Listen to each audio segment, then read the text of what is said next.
I was born in Havana, Cuba in 1960, and I came to the U.S. when I was 3 as a refugee. And I grew up in the most unusual place, if you think of it in terms of story.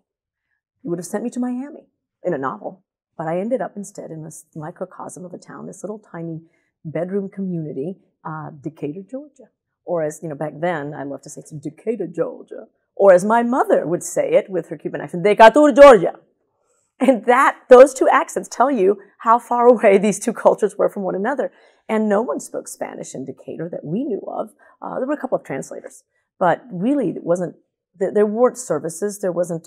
There were very few people that did language midwifery, if you will. So whether it was school or anything else, you had to sink or swim. I would tell you that it was horrible, but I believe in real stories. And sometimes it was very difficult. And sometimes there were such moments of grace. I, of course, encountered people who were resistant to this group of bedraggled foreigners who arrived in this little town.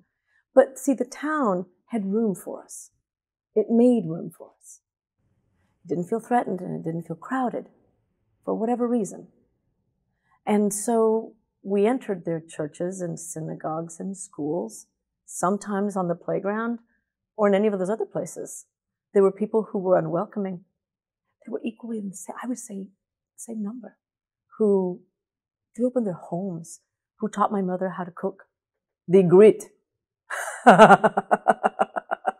Well, my mother taught café con leche classes to her Sunday school ladies, how to make café con leche.